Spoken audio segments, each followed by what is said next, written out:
Hello and welcome back to our podcast, No Brainer. Today we're going to talk about psychology and economics. And we have a guest again. Say hello, Maha. Hello. How are you? We're good. We're good, yeah. You're good? Okay. All right. So I'll start off with psychology since that's the topic apparently. And basically, there are two courses for psychology that are very different. There is SL and there is HL, okay? Mm-hmm. And for SL, you have 3 units, kind of. There's a little more, but there are 3 like main units for psychology, which is basically biological approaches to behavior, cognitive, and sociocultural approaches to behavior. And they're spread out throughout the year. So in the first 2 years, you cover the first 2. The biological approaches to behavior, basically, like it's a unit where they give you biological factors that affect human behavior, and it's self-explanatory. And basically, that would include like genetics, hormones, pheromones. You learn about all of these beautiful people later, okay? You also talk about like the locations of the brain and things like that. So it's heavily on biology and how biology affects a person's psychology. And the cognitive approach to behavior is basically mapping out thought processes and creating models of certain ideas. So for example, memory, that's like the most covered topic in cognitive in the cognitive unit for SL. It's mainly about like memory and how the brain encodes information and recalls it. For the sociocultural one, which is the one we're actually covering right now at the end of grade 12, where basically it like states how a society is like structured and how that affects a human, like a person's upbringing and eventually their psychology and like their like thinking process, basically. And would any of our speakers would like to add anything, or should I move on to the HL part? No. No? Okay. Well, this then is kind of a good transition to HL. Yeah. Because these are the 3 main SL like units that you're going to be doing. But again, if you're choosing HL, you're also going to have all HL parts in all of them. Yeah. Like they all contain extra HL works. Like, I don't know, we did a few extra weeks for each of them, like biological, cognitive, and even sociocultural. Yeah. The HL, the difference where like HL appears is usually in the main units that are like dedicated to HL, like abnormal psychology, etc., etc., etc. And this kind of is this is actually, I found it like the most fun part of psychology. Greta has a different opinion, but okay. Okay. For abnormal psychology, like they talk about like it's kind of like, ironically, because like I really hate TOK, but it's kind of like TOK version of psychology, where like they talk about classification of the disorder. How do we know if something is a disorder? How should we explain disorders? Should we go and target root causes for disorders? Should we only be able to treat them? So it's like the fun part of psychology, but it's for psychology, like we mentioned this in the last podcast kind of briefly, it's a very terminology heavy subject. So basically you have a lot of memorization to do for you to be able to score high. That's kind of literally what you need to do. There's very little understanding because psychology is actually like kind of a really easy, like it's graspable. Like it's very it's logical and it's very easy to understand. It's not like physics. You're not going to sit there and like cry for 2 hours because you don't know what the slope and gradient is, okay? Not that. Well, okay? I don't like at least that it's finding it relatable, I know. But basically what's happening is that in psychology you're going to have one paper, 2 essays if you're SL. You're going to have 3 papers if you're HL, and the last one is kind of a experiments related, but the first 2 are like basically essays. Yeah, you have something such as short answer questions, which will be like everything will be introduced to you during the course. These are basically like brief explanations or answers to certain questions they give you. It's kind of like a 2-paragraph answer to a question.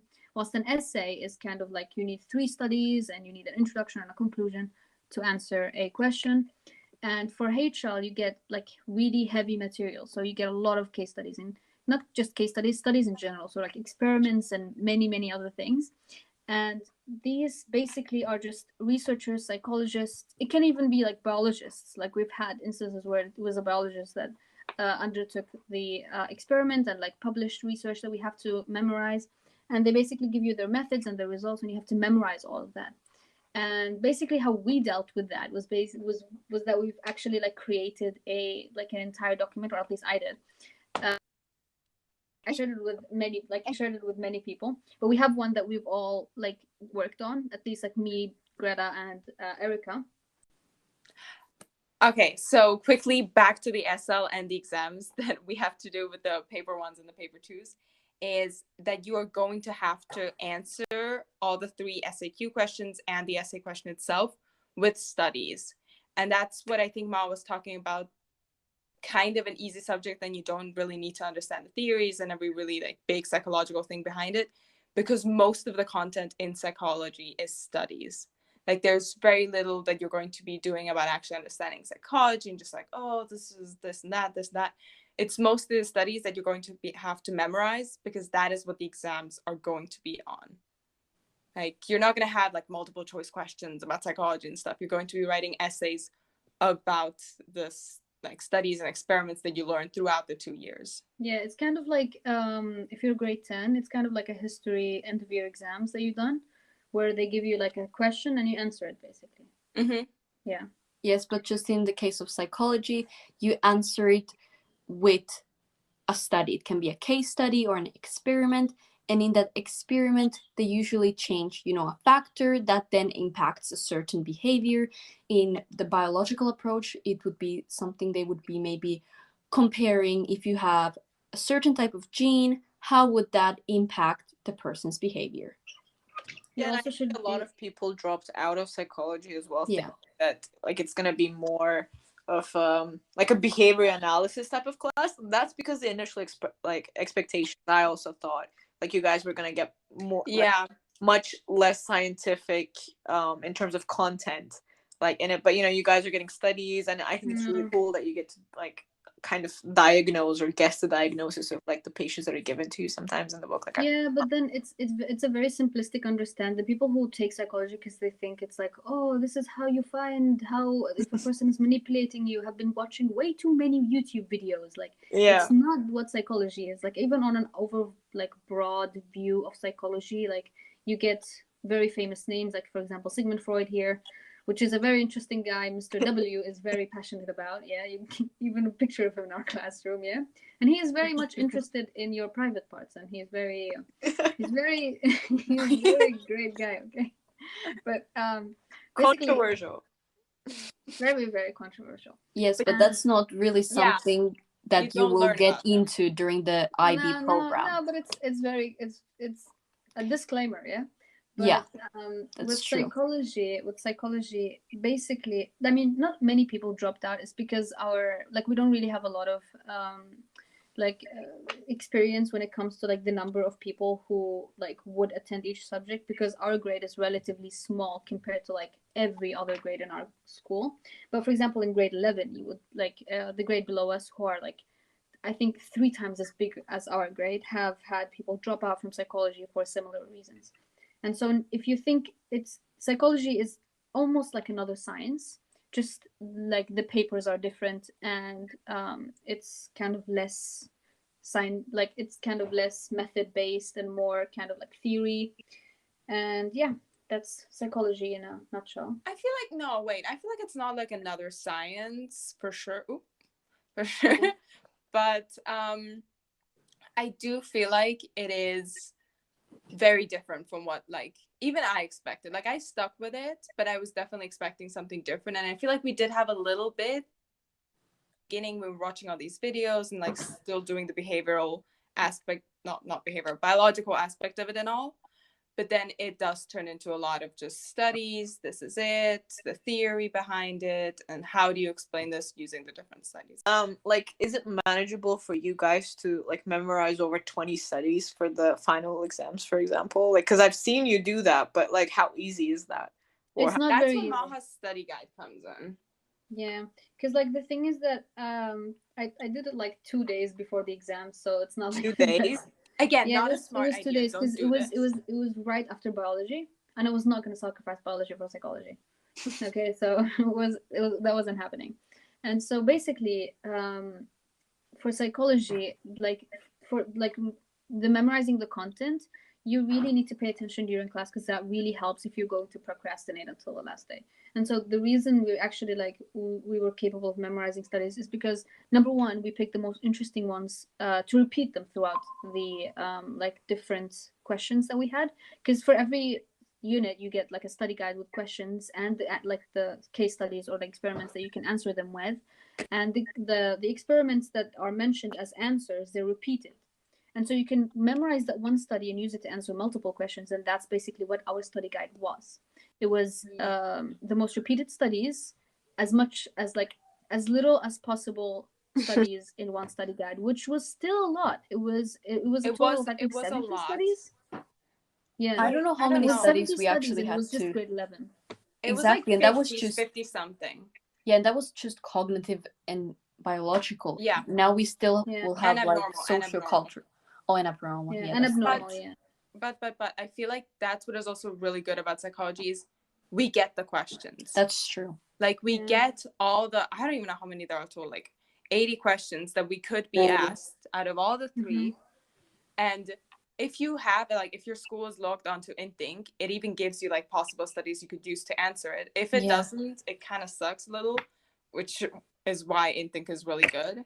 But 80 questions are still a lot. Like that's a lot. It is a lot, but you know it's that a lot, you but can it's fully prepare. Yeah, and they can also change expect. kind of the keywords in the question. Sometimes you can get like compare and contrast, and sometimes you can get evaluate. I don't really know how much the IB actually changed those really, words, like, because in the mocks we had the easiest kind of form of the question usually. That's true. We did very basic. But then the command term in psychology isn't really like that. That's it doesn't make or break your essay. It's like very, I think where it's essential is the introduction, conclusion, and like the like how you link your studies at the end. And I think the most challenging part is just like recalling studies to answer the questions.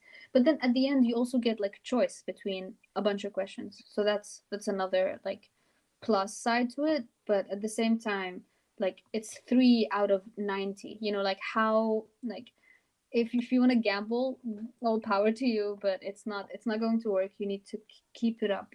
Yeah, no, and like, like Maha was saying, it's very important that you can minimize the amount of studies, because you can use the same studies for multiple questions, and you just have to think of the best combination that would minimize the amount of studies, but you could use them for like several questions. Because there is many studies like that, like McGuire 2000. I remember I had that for so many of the questions. Like 8 different kind of questions. I know. For sure. And like Mr. W also helped us a lot with this. Like that's true. Yeah. Like he sat down with us right before I think every like summative test that was kind of similar to the paper 1 and 2, and he gave us like, oh, for this an question outline. You study. Yeah, and then also use the study for this question. And so he helped us a lot. And if you don't have him for psychology, sucks for you. Then you're gonna have to work it out. Yeah. No, that's what I mean for sure. Because like all the questions, you need the study to answer them, but I feel like you only need to remember like aim, procedure, and results. And sometimes you like the only difficult part is not even after that you remember the study is that you correctly actually link it. That's where I did lose a bunch of random points. Was that I had the study, I wrote it down perfectly, I remembered everything for it, I just didn't link it back to the question. So even if you remember, you just link it back in your computer. I think that happens a lot throughout like all the IB subjects, because they very explicitly want the answer, and you will like not achieve the top mark if you just don't like say one sentence about it. Yeah, like you could write everything, but it's still not going to be a 7. That's why it's really important not just to study the content, but I personally like memorize the outline for SAQs that our teacher had prepared for us, which is very useful because you're gonna need that. And also for essays, it's just good for maybe for you to write it down, a quick outline of what you need to remember to do. You put a topic, sentence, aim, key terms. What to put just in each section. Exactly. So you have some sort of structure to stick to, because there is not a clear structure for psychology for every exam. Yeah. Oh, and also I wanted to quickly mention, weren't there, if I remember correctly, in each of the standard units with like biological and cognitive and sociocultural, there's an HL element. In biological, it was like animal studies. In cognitive, it was like technology, and then I don't know what's in sociocultural. Yeah, we said that. Okay, good. Yeah. We said that already. Yeah. And yeah, I think we've covered the gist of psychology. I mean, that's the most important things that they need to know that we didn't know that perhaps could have influenced our decision in taking it. Would you guys have taken it if like you had to do IB again? Would you take psychology? I would have. For sure. One of my favorite subjects. It is though a great subject for me. Yeah, I'm more scared the more you talk about it. So I'm gonna say it does sound like a very intimidating subject. Yeah. We did not help it right now. I know. But it is fun. Like the things it's fun because of the teacher. But imagine we had Mr. P for psychology. It would be a disaster. No. It would be a nightmare, okay? And you know exactly who Mr. P is. He's the only Mr. P in the entire school, okay? So, I just got okay. Yeah. Okay. If we have him for psychology, it's not gonna end well. So no, yeah. It is intimidating. Yeah. It is intimidating, like content based. It's the only reason we like it is because we actually took it because we like the subject. Because all of us are kind of like human oriented sciences. Like we took biology, I took chemistry. I'm gonna do medicine. That's why I took psychology. But to be honest, psychology. Yeah. So you're doing history. To be honest, I didn't really know what to expect when I chose psychology because that's a subject we don't have in MIP. So like. Okay. Yeah. True. It is a new subject. So it's kind of like I feel like a lot of people like this is one of the subjects people have a lot of misconceptions about because people go there expecting it's going to be manipulating people and looking at serial killers, but that's not. That's what you could do for your extended essay. That's true. That's another true. podcast. Yeah. Like that's why it is fun though, because then if you have psychology as a subject, you can do more with it and go more into this like people manipulation. But very important. I would recommend psychology as a subject taken in IB, but not as an extended essay subject. Just to throw this out there. It's very interesting. The research questions are very interesting, but it's very limiting. It's very limiting in its like ways of like how you could answer a question and the way you phrase it, in which it would like limit your research. The very big research that you have to do. And so I know it's like we'll talk about this later, but like that was a tough one. Yeah, that's true. Okay. For economics, I'm the only one who takes economics here, as Maha beautifully pointed out in her sarcastic comment. We're human-oriented sciences. I am pretending that I didn't hear that.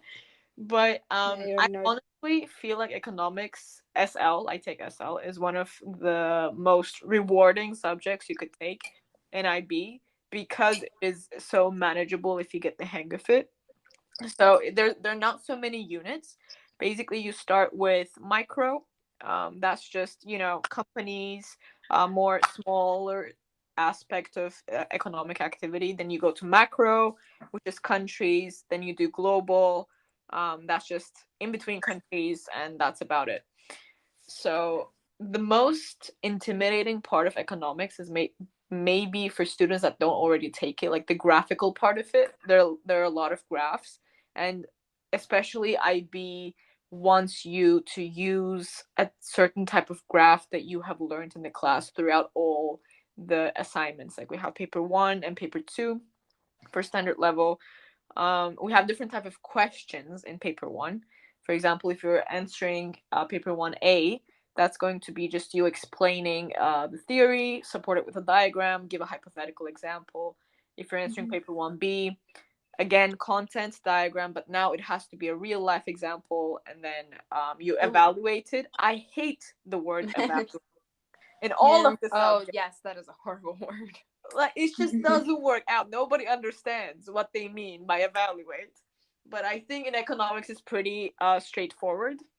You do like pros and cons of a policy that you're suggesting, most probably, and you do like stakeholders. Stakeholders could be countries or companies or whoever is affected by the decision that you make.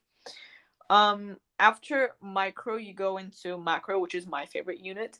But my general advice would be because there are a lot of consequences and implications of any like economic policy that you're going to talk about, and it's not like you can memorize them because it's exactly 5 bullet points, but it's more that you have to understand the logic of what you're suggesting, like what economic policy that you're suggesting, that you have to be able to come up with like how it affects other people, and like you have to encompass all of that information regarding what you're talking about, regarding the theory in one paper, which is hard. And I started with a 5, I think, in economics. But the most tricky part for me was to get this. The most tricky part for me was, how do I know that I talked about absolutely everything that I could have said about this certain theory that I get? And like for me, the teacher feedback was really bad because it was just like, oh, I just felt like you didn't talk about everything you could. And I was like, what's the feeling called? Because I don't understand what you mean. It's what are you questioning his feelings? Really? You're gonna turn him into a psychology teacher? Yeah, that's for the licensed psychologists to do. Yeah. But I actually have one. Yeah. I actually have one question about economics. How much is there actually math? How much do you need like math skills and knowledge? Yeah, good question. Not a lot. We're just, I think we have, what's it called? Imposter syndrome when it comes to that. Because first of all, the difference between SL and HL is very marginal. And it's going to be like, we both get the same graphs, but their graphs will have numbers on it. And wow, catastrophically, you'll just need to add couple numbers. And when you say their graph, do you mean HL or SL? HL's graph will have like numbers on it, and you will have to do like very simple math, addition, subtraction, multiplication with it to get a result. Like it doesn't get complicated math wise, at least in IB level. So it's like, yeah. No, like it's understandable because like economics, we talked about this in TOK, my most hated subject, and it's basically economics is just trying to be like a science, but it not really is, and it's like it's also theory based, and so I mean the whole graph thing, I heard it from so many people, like so many people like fail or like get a grade below just because they didn't mention a graph. And it's like, because they asked for it, like it's literally criteria. And the hard part is like the graphs are not always immediately clear, and they all look similar. You could have a money supply graph, you could have a simple demand and supply graph, you could have an aggregate demand and aggregate supply graph, and they all look the same.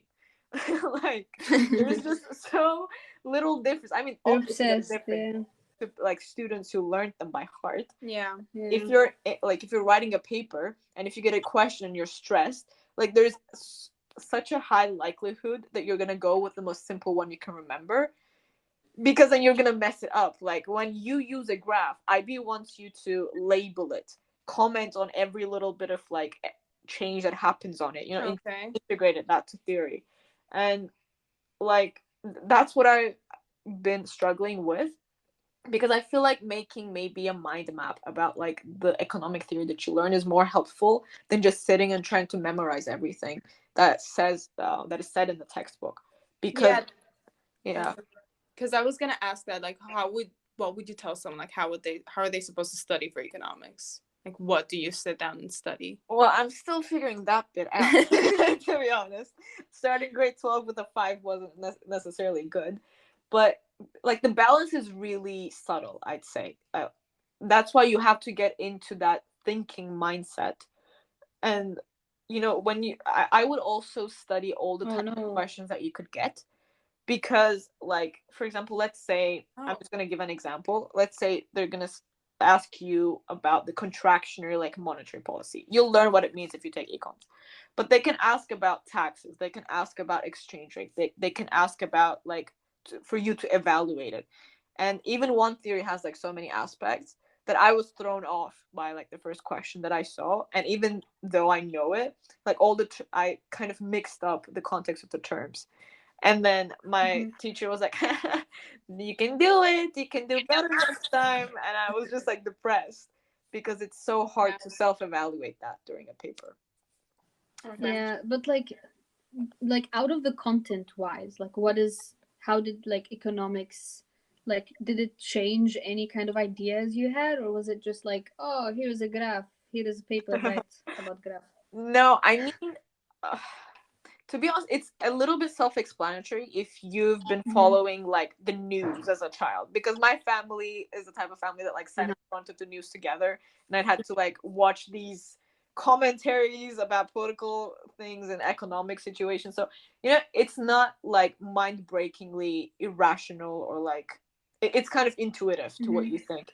But it gets harder into grade 12 when you do global economics and stuff. And I think the hardest part, which I de-emphasize the most, is development, because there's no quantity that you're dealing with. It's all like, oh, why are some countries less developed than others? How can we like change that? How can we eliminate the barriers? And it's like such a complicated topic, especially if you think about like some countries have been colonized, or some countries don't have the natural resources, or like they have political tension and they have such like complex historical backgrounds. I think that is like the hardest one to get all the aspects in. But like the first, I want to say first 3 parts or first 2 parts are like good. You feel good about yourself. That's how it starts off well. Yeah. So like, what's the difference between micro and macro again? Like, what's like the tangible difference? Because you were like, oh, this is about businesses and this is about the world. And I'm like, isn't the world businesses? Like, I don't know. You know, that's too philosophical. Like, you know. Okay. They're gonna get into that during economics. All right. Yeah, okay. There's a reason I didn't take it. Okay. Short answer is no. They would hate you in an economics class. Good. I didn't think. But like micro is, for example, like the corporate tax that you pay as a company, or the help you can get from the government, or like let's say bubble tea, like boba is so popular everywhere, right? You focus on like one product and you see how the demand and supply for it changes. And macro is just like, what policies can countries employ to, you know, combat inflation or unemployment, and what kind of unemployment and stuff like that. Yeah. Okay. Yeah. Well. Okay. Like, this has been very informative. I have one more question. Oh yeah, go ahead. No, like overall, now that you did take SL, like you know a bunch of people that, like, I think your entire class is HL, but yeah, I'm the only SL. Yeah. What would you recommend? In what way? Like, take HL or don't take it? Is it worth it? Or in what cases is it worth it? You know, the only reason why I didn't take HL is because I was like so science oriented. But if anyone is like unsure about their third HL, or just like unsure about the direction that they want to go to, I would definitely recommend economics HL, because like the difference is so marginal, it is so manageable, and you know, once you start thinking in the right way, then you're probably going to do fine. But I would definitely recommend it. Okay. Yeah. Okay, that's good. Good question. Do you know like what type of career someone like would choose economics for? Like, would it just be like, I want to be an economist? A lot of people think you can be rich by being an economist. No, I've heard that. No. Like, you can't. A lot. You can be the friends of the rich. That's it. I think more than half of our class takes business as well. That's what they do usually: business HL and economics HL. But like, for example, I think one person wants to do econometrics, which is like the quantify, like math version of econs, which is, I think, still not that valid, but whatever. But like career wise, you can either be an economics teacher or a professor, or an economist, which is like a boring career path. Most people lean into more business and like entrepreneurship and stuff like that. Okay. And like, does anyone here have like any idea? Oh, we said we'll talk about this later. I was gonna talk like, what's the difference between like economics and business? Because that was like a huge topic, like hot topic in our grade 10. Yeah, I was like, I still don't know. Yeah, it's such a huge difference. There is a big one. Let me put it this way. way. Bunch of nerds who like money. Like, in the simplest terms, what's the big? Yeah. Okay. In the simplest terms, if in business you can use your knowledge to, you know, have a successful business, you know, you can use them. That's what you learn. But in economics, you just use what you have learned to like understand the situation in your country, or like to, I don't know, look at inflation and make better predictions. Like, it's not a skill that you can employ on a daily basis if you're not like a policymaker. You know, it's more of bigger understanding and a much more complex understanding than than in businesses, I think, of like the whole picture as a country, in between countries, trade, and business is more like, these are the taxes that you need to play and that you need to pay, or these are the marketing strategies, or this is like how you can, you know, just like for your own personal success kind of thing. Economics, So yeah. Okay, this might be a stupid question. So in economics, Yeah, you also look at the countries like politics, history, definitely, law. So it's more like okay. It's more comprehensive. Like Okay. Oh. I didn't realize that before, but now when you were talking, I started listening. Oh, okay. Yeah, you know, there's a reason why economics people can do business, but not all business people can do economics. Like, you know. Smart. Oh, okay. Business is just stupid economics. No, I don't want to say that, but you know. Yeah. Stupid Okay. economics. Don't worry. It translates that way. Okay, we're getting. It's just we never agree on the stuff with business people. That's what I can say, and Yeah, you never agree, but you're always right. Of course. Yeah, of course. Okay. Well, we get the gist of it. I think this is very informative for everyone who wants to. Let's hope. Yeah. Who's like tied between psychology and economics. The differences are very clear from both the information and the personalities. Well, I'm defending this line by myself, so you know. Very well.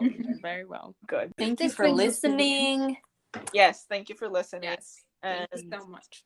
I think our next episode will be about chemistry and biology. Yeah. So stay tuned. Don't, but okay. Bye. See you guys. Bye. Bye. I got thrown out of the meeting, people. I can't join.